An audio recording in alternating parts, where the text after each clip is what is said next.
नमस्कार मंडळी, आज आपण पाहणार आहोत घावण्याची रेसिपी। सगळ्यात साधा सोपा तुम्हाला झटपट होणारा डोसा म्हटलं तरी चालेल ह्याला। आणि कोकणामध्ये तर खूप बनवतात घावणे, आंबोळी हा प्रकार तांदळाच्या पिठापासून बनवलेला आहे हे।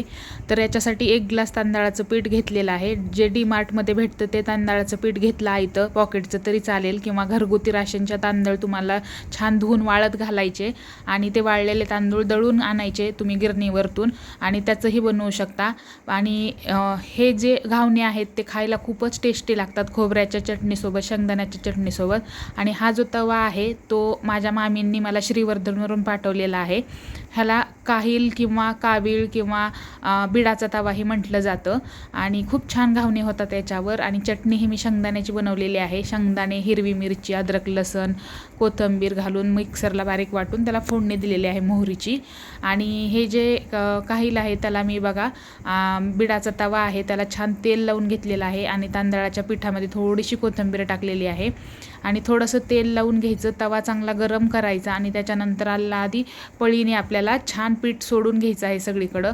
पहिला एक जो तुमचा घावणे आहे तो थोडंसं बिघडेल, त्याच्यानंतर तुमचं 1 किंवा 2 घावणे छान झाले की नंतर बघा तुम्हाला मी करून दाखवलेलं आहे पुढच्या रेसिपीमध्ये की किती मस्त आधी उलटतात पूर्ण तुमचे घावणे।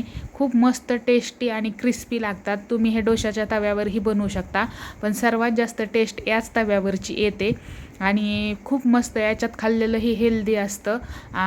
बिडाचा तवा असतो हा, लोखंड आणि दगडाचा मिक्स तवा। आणि हे जे घावणे आहेत ते काढल्यानंतर असे चाळणीवर किंवा टोपल्यावर ठेवायचे, टोपलं पालतं घालून की जेणेकरून ह्याला पाणी सुटत नाही आणि कुरकुरीत खूप मस्त लागतात गरमागरम तर।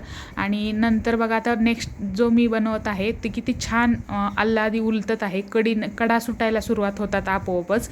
तसंच तुम्ही हा जो बिडाचा तवा आहे जेव्हा नवीन आणता बाजारातून तेव्हा याच्यावर कांदा, खोबरं छान भाजावं लागतं। ह्याला 2-3 वेळेस चांगलं स्वच्छ घासावं लागतं, तेल लावून ह्याला प्लास्टिकच्या पिशवीत ठेवावं लागतं। थोडीशी काळजी घेतली ह्या तव्याची की हा तवा तुम्हाला वर्षानुवर्ष वापरता येतो। तुम्ही याच्यावर आपल्या पिठाचे डोसेही बनवू शकता, डाळ तांदळाच्या पिठाचे डोसेही बनवू शकता। तुम्हाला रेसिपी आवडली असेल तर माझ्या चॅनलला लाईक, शेअर आणि फॉलो करा। आणि आता मी प्लेटिंग करून घेत आहे। मस्त घावणे झालेले आहेत कुरकुरीत आणि त्याच्यासोबतच मी चटणी खोबऱ्याची बनवलेली नाही आहे, पण मी शेंगदाण्याची चटणी बनवलेली आहे। बऱ्याच जणांना खोबऱ्याच्या चटणी त्रास होतो आणि तुम्हाला माझ्या रेसिपीज आवडत असेल तर नक्की कमेंट करून सांगा। भेटूया नेक्स्ट रेसिपीमध्ये। धन्यवाद।